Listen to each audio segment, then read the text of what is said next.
Peguem um caderno, caneta Desligando. azul, desliguem os microfones. Se por um acaso tiver algum problema durante o passeio, faça um X com o braço. Zoeira. Vamos lá. Pessoal, a aula de hoje é sobre curva de produtividade. Então anotem aí o tema da aula, curva de produtividade. Todo mundo anotou com a sua caneta azul, bem bonitinho. Então vamos começar. Primeiro, qual que é a ideia de uma curva de produtividade? A curva de produtividade, ela vai explicar a relação entre o nosso tempo de vida e o nosso dinheiro.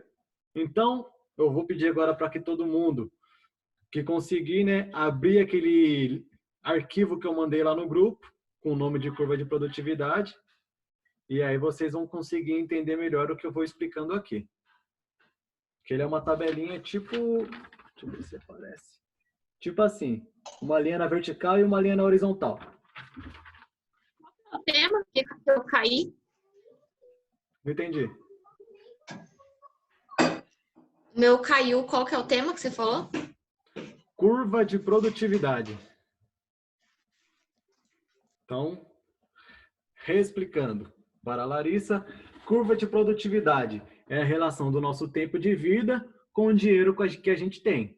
Eu mandei um arquivo lá no grupo do Mastermind, e aí aquele arquivo ele tem uma curva de produtividade produzida. Na linha vertical é o dinheiro que a gente acumula durante o nosso tempo de vida, e na linha horizontal é o nosso tempo, a nossa idade conforme vai passando. Então, qual que é a ideia dessa curva de produtividade? Ela vai explicar como que a maioria dos brasileiros, como a maioria das pessoas vivem conforme vai passando o tempo com seu dinheiro. Então, ela não começa da idade zero, ela começa da idade a partir dos 18 anos. Por quê?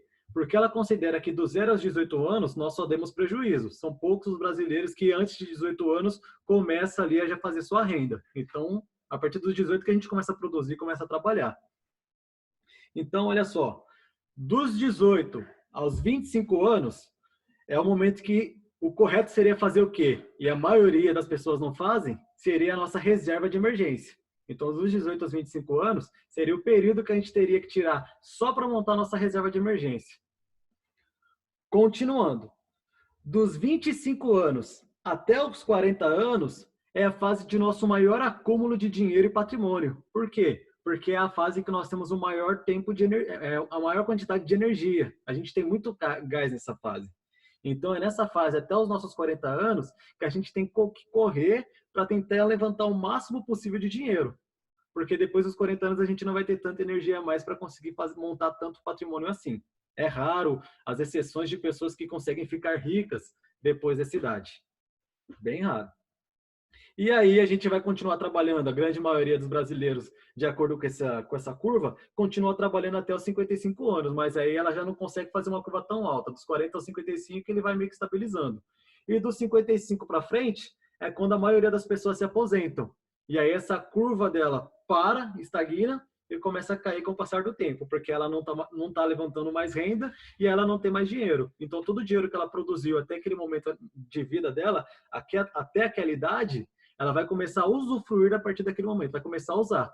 E aí o dinheiro dela vai caindo, junto com o tempo de vida dela vai passando, até ela falecer. Se sobrou algum pouquinho dessa renda, vai ficar para os próximos delas, e muitas das pessoas, às vezes, não sobram nada. E aí ela fica dependendo do quê? Do INSS. Essa que é a realidade da grande maioria dos brasileiros. Então, qual que é a ideia? É não esperar até os 55 anos para a gente começar a usufruir, para a gente se aposentar. A ideia desse curso principal é fazer com que a grande maioria chegue aos 40 e a partir dos 40 já comece a usufruir. Ou seja, chegar até os 40 anos para ficar rico. E aí, como que vai fazer isso? A gente consegue fazer isso a partir da segunda linha daquele arquivo que eu mandei para vocês, que é os juros compostos. Por quê? Porque se a gente vai acumulando riqueza, vai aprendendo a investir, vai ter um tempo que a linha de baixo ela é o nosso esforço e a linha de cima é o esforço do nosso dinheiro. E aí, esses juros compostos que vai fazer o nosso dinheiro render cada vez mais sem o nosso esforço e vai conseguir fazer a gente enriquecer. que é o que eu mandei no arquivo para vocês, eu acho que aqui dá para dar uma olhadinha, tem duas linhas. Então, a linha de baixo é a linha do esforço e a linha de cima é a linha dos juros compostos. E a linha do juro composto, diferente da nossa linha de riqueza, ela não cai tão rápida. Por quê? Porque por mais que a gente pare de trabalhar, o nosso dinheiro continue trabalhando para a gente infinitamente. Então, a ideia é a gente tentar produzir o máximo de riqueza até os 40 anos, para quê? Para que esse dinheiro depois fique ali rendendo para a gente para o resto da nossa vida. Tá ok? Então, uma coisa que eu vou falar para vocês agora é sobre o quê? Pirâmide etária. O que é uma pirâmide etária? É como que está hoje o nosso país de acordo com as faixas etárias. Então, em 1990, no nosso país, tinha muita criança, muita criança mesmo. E tinha pouco adulto e poucas pessoas velhas. E aí, realmente, se vocês forem, depois vocês procuram na internet, pirâmide etária 1990, vocês vão ver que esse gráfico parece realmente uma pirâmide, porque a base dele, que é o início da idade, tem muita gente, uma grande população. E aí, de acordo com o que vai passando o tempo, ela vai se afunilando e vai ficando parecido com uma pirâmide. Nos tempos de hoje, essa pirâmide ela não tem mais o formato de uma pirâmide, ela já parece mais com um balão. Por quê? Porque todas aquelas crianças que estavam em 90, na base da pirâmide, ficaram mais velhas e a grande maioria dessas pessoas já são adultos e adultos passando para a fase idosa. Só o que aconteceu? Qual que é o problema nisso tudo? Vamos dizer que lá em 1990, os nossos pais, nossos avós, não tinham televisão. Então, eles faziam muitos filhinhos. Entendeu? Então, vocês podem parar para perceber que o quê? Que hoje nós temos o quê? Muitos tios. Você vai parar para ver, pô, nossa família tem gente que tem 6, 7, 8, 10 tios, só que quantos irmãos vocês têm? A grande maioria é filho único, tem 2, 3 irmãos. Então, houve uma evolução na nossa sociedade que, com o passar dos tempos, foi cada vez surgindo menos criança, nascendo menos criança. E aí, o que a gente percebe com isso? Que a conta não fecha. Por quê? Porque o INSS, como que ele funciona? O jovem que está trabalhando hoje, ele paga a conta do idoso que está aposentado. E ao contrário do que muitos pensam, o trabalho que você faz hoje, você não está guardando para você para o futuro. Você está pagando a conta do velhinho que já está lá. E aí, no futuro, quem que vai pagar a sua conta quando você estiver aposentado? Vai ser o jovem do futuro. Só que como que vai ter um jovem pagando a conta no futuro, sendo que hoje tem muito mais adulto do que criança e no futuro não vai ter tanta criança? Então, a pirâmide do IBGE de 2040 consta o quê? Que no Brasil vai ter muita gente idosa, muita gente adulta já virando idoso e vai ter pouca gente produzindo dinheiro. E foi por isso que teve toda aquela treta no ano passado para sair aquela... Puta que pariu, agora esqueci o nome. Aquela reforma da Previdência. Entendeu? Porque o pessoal fez essa análise e verificou que no futuro, nós que vamos ficar mais velhos, não vai ter gente pagando a nossa aposentadoria. E o que vai acontecer? Se não vai ter gente trabalhando para pagar a nossa aposentadoria, provavelmente vai cortar. Então, a aposentadoria que hoje seria de salário mínimo, lá no futuro vai ser metade de um salário mínimo por pessoa. E olhe lá, entendeu? Porque vai ter muito velho e pouca gente trabalhando para esses velhos. Por isso que fizeram essa reforma da Previdência. O que a gente aprende nesse curso? Não ficar dependendo do governo. A gente cria a nossa própria reserva, nossa própria previdência, para que no futuro a gente dependa com a nossa própria aposentadoria. Ou seja, enriquecer desde já. Essa que é a ideia do curso. Então, uma coisa que a gente tem que aprender nessa aula, que quanto mais dinheiro você tem, mais dinheiro você faz. Então, anote essa frase. Quanto mais dinheiro você tem, mais dinheiro você faz. E uma coisa principal que a gente tem que aprender a partir de hoje é o quê? É primeiro pagar o nosso boleto, para depois pagar os boletos para as empresas. Porque a gente é mais importante do que as empresas que a gente está pagando, as coisas que a gente consome.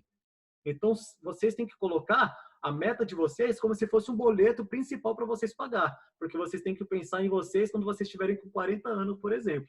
Então, todo mês, quando cair o dinheiro de vocês, tem que ser religioso. Vocês vão tirar esse dinheiro e vão pagar o boleto lá da Karina, vão lá pagar o boleto da Larissa, da Paloma, porque isso é mais importante antes de qualquer outro boleto, tá ok? Nem que seja um valor mínimo e que com o tempo vocês vão aumentando o valor desse boleto, mas tem que começar a partir do próximo salário de vocês, já deixando o dinheiro reservado.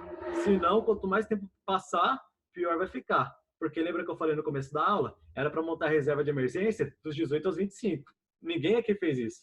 Então, a gente tem que montar a reserva de emergência e começar a correr para enriquecer agora, para tentar ficar rico antes dos 40. A ideia é essa. Então, a ideia principal dessa aula é isso. Ela é bem rapidinha E se alguém tem alguma dúvida, pode tirar agora, perguntar agora. A frase anterior, eu perdi a frase do quem tem dinheiro faz dinheiro. É essa frase mesmo? É quanto mais dinheiro você tem, mais dinheiro você faz. Mais dinheiro você faz.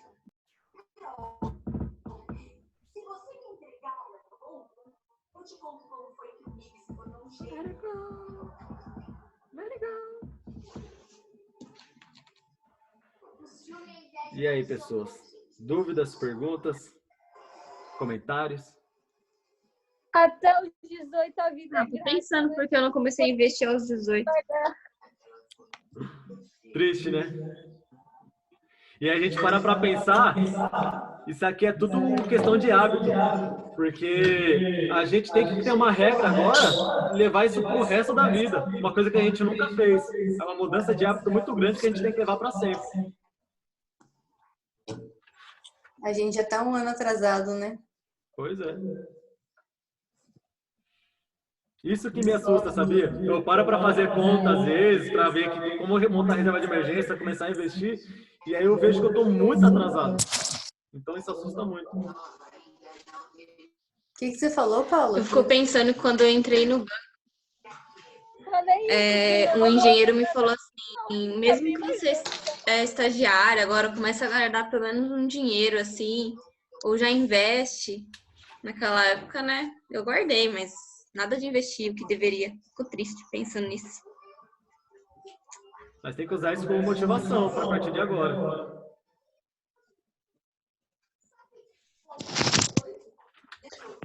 Pelo menos eu fiz a previdência privada. Mas um Outra coisa que eu comentário. fiz. Hoje cedo o Derek tava tão chique. Eu mandei no grupo do WhatsApp o arquivo da segunda aula agora, tá bom? Que é o método NA, o método Natália Arcuri. Vou explicar agora para vocês o que é esse método. Deixa eu abrir aqui. Pronto. Então, segunda aula de hoje, método NA. O que é método NA? Método Natália Arcuri. Ela que deu o nome, não posso fazer nada. Então, qual que é a ideia desse método? Para a gente entender, esse é o método que vai dirigir todo o nosso curso, tá ok? ele que a gente vai seguir para a gente poder começar desde agora até o último módulo. A gente vai seguir por esse método. Então, para vocês entenderem bem, primeiro eu vou contar uma história para vocês. Vou dar o nome do personagem de Joãozinho. Então, seguinte. Joãozinho era um personagem que vivia em um vilarejo com um monte de gente.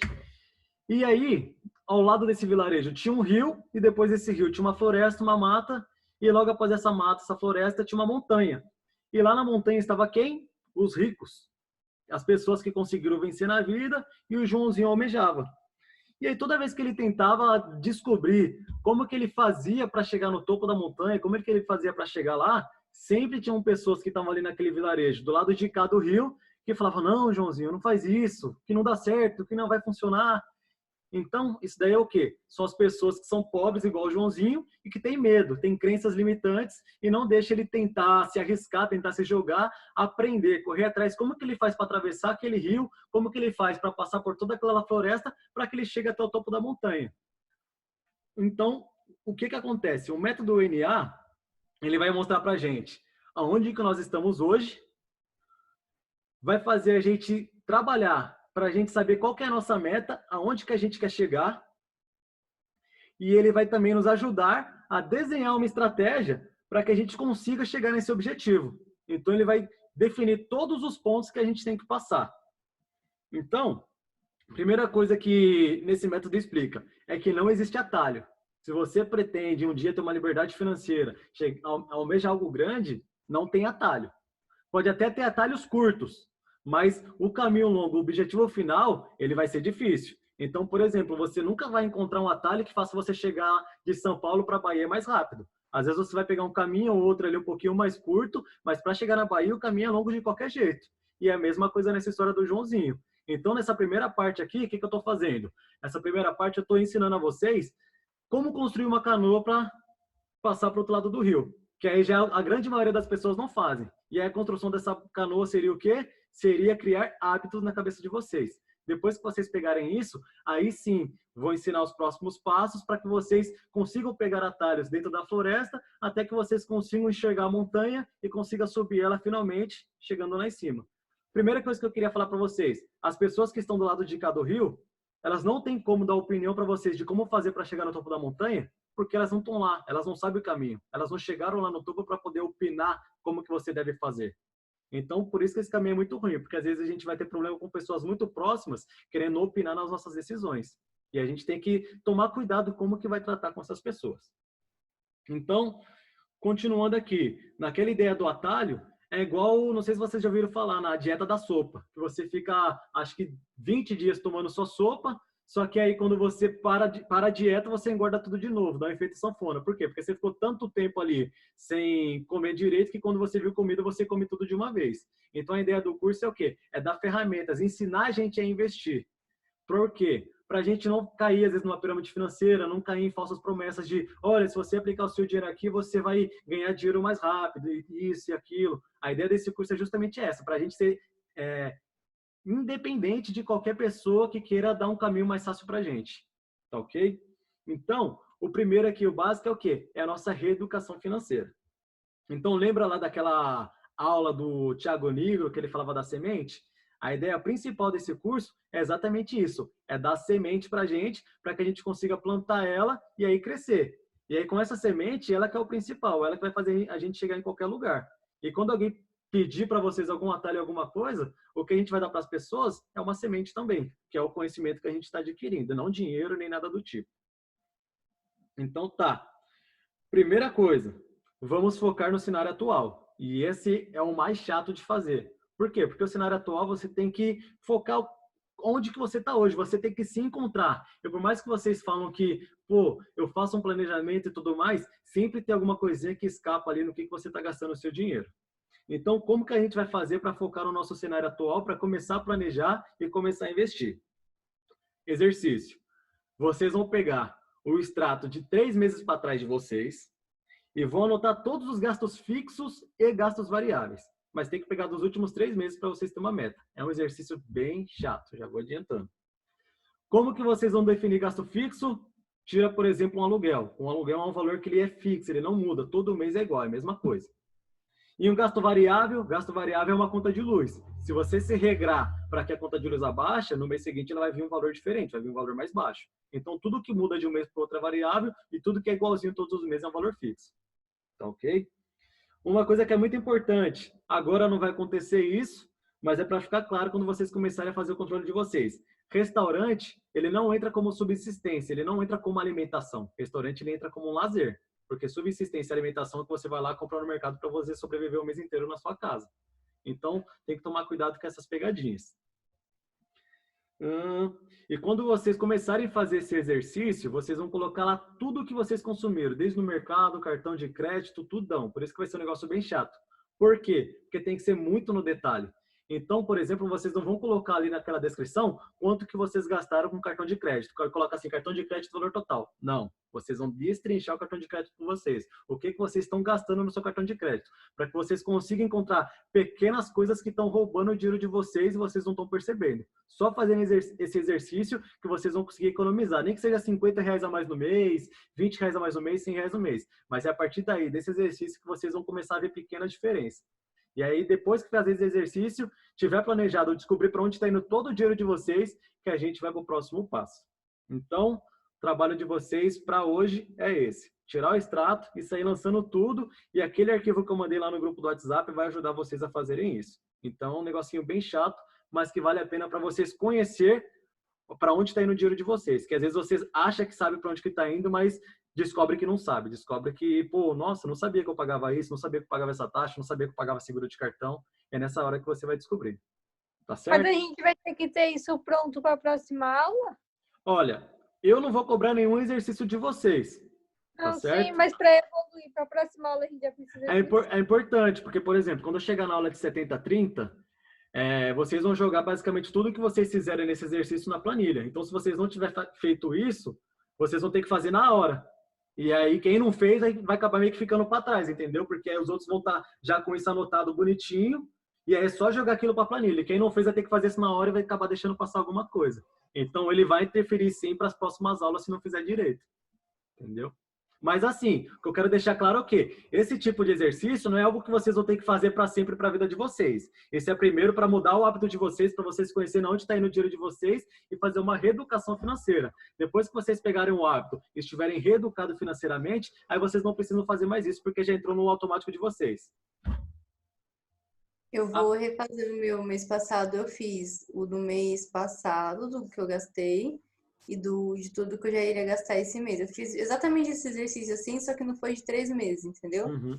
Pra entender o que eu tinha gasto naquele mês, o que eu gastaria esse mês, e foi onde eu descobri meu custo fixo, tipo, pra sempre, assim. Pra sempre, até as coisas não darem, né? Você vai pegar Mas dois extratos. eu vou fazer de novo de 3 meses pra eu fazer o comparativo.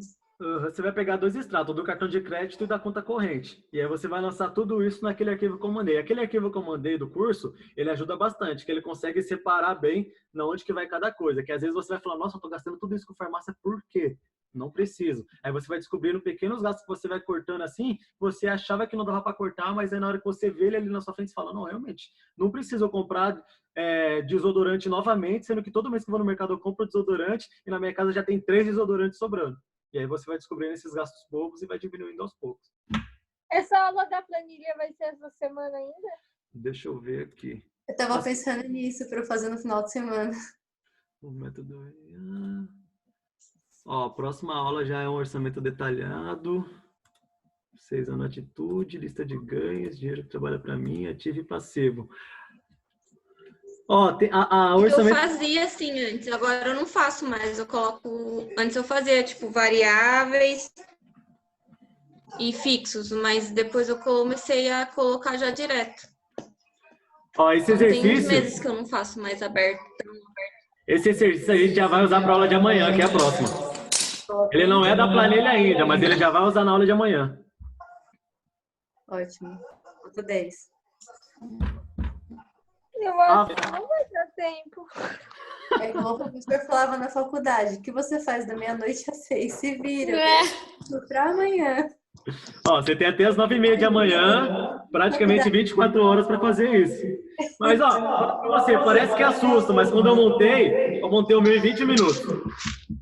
É, mas as meninas têm compras de brusinha, tem Não, mas Uber, igual, tem unha. O meu, eu acho que não tá tão difícil, mas eu puxei só da minha conta, porque na minha planilha eu lanço todo mês tudo que eu gastei no cartão de crédito. Detalhado, que é cada item. É que eu não tenho vergonha na cara, eu continuo gastando. É triste. A vida é triste. O cartão é somar os Uber. Que é muito, muito Uber. Quando você vai ver, dá um absurdão. Deu R$1.000. Tenho medo de fazer isso e não querer pegar Uber nunca mais. Eu vou ler pra caramba, eu já tive mês de gastar tipo R$600 de Uber. Aí mês passado eu vi que eu gastei 150. Pra uma pessoa que não tem carro, 150 é um valor até razoável. Sim. Não, mas Esse então... mês, não, de zero, porque eu não Como sei. diz o Jorge, anda de busão.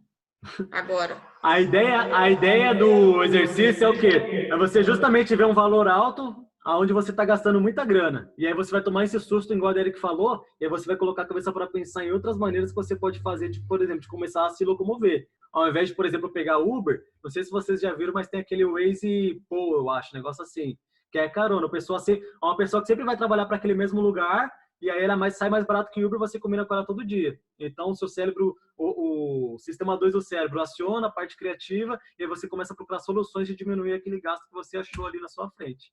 A ideia do exercício é esse. Então, você vai ver, pô, tô gastando muito com brusinha, tô gastando muito com transporte, tô gastando muito com alimentação. Aí você vai... A próxima aula eu vou falando isso. Como que você vai reduzindo, como você vai encontrando e reduzindo o que tá gastando muito, o que tá te consumindo muito. Eu tenho uma coisa, eu jurava que conta de luz era gasto fixo, porque eu vou ter esse gasto todo mês, entendeu? Sim, mas ele não é. Ele é variável porque ele pode mudar. Fixo é só o que não muda. Eu também. Tanto que na minha planilha ela tá na parte de fixo. É. A conta de luz e conta de água. A conta de luz está no meu custo de vida, entendeu? O quanto eu gasto por mês, tá na conta de luz lá. Aí o que eu fiz? Eu peguei uma média assim do que dá aqui em casa sempre, um valor mais médio para alto, entendeu? Para não ter nenhuma surpresa desagradável. E coloquei luz, água. Ai não, a internet é fixa. Não, então, mas vocês vão entender nas próximas aulas. Por mais que ele esteja num custo variável, ele continua dentro da parte essencial, dentro dos 70% que você tem para gastar. Então, ele está no custo variável dentro do essencial para sua vida, dentro dos 70% para você consumir. Então, no que isso Ele é um significa? custo variável, porque é igual você disse, se eu focar e ele tiver alto, eu consigo diminuir ele, diferente de um custo fixo, né? Você consegue diminuir, por exemplo, em vez de ficar fazendo arroz na panela elétrica, você vai começar a usar o gás para diminuir o custo de panela elétrica, que é muito alto, vai diminuir usar micro-ondas, vai querer trocar todas as lâmpadas da sua casa por LED. Se você trocar todas as lâmpadas da casa por LED, o consumo de lâmpada diminui para 80%, cai 80% o custo, porque o LED ele é 80% mais barato do que essa lâmpada fluorescente. E aí Parar você de começa a assistir pensar várias vídeos coisas. do YouTube, no banheiro, tomando banho. Também. Diminuir o tempo de banho, né?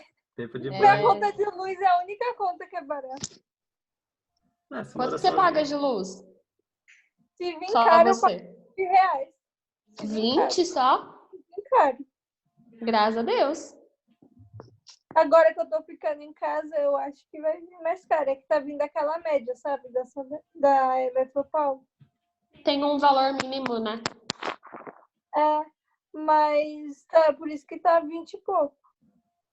Senão, tipo, quando eu não fico em casa, que eu viajo, eu já paguei o valor mínimo.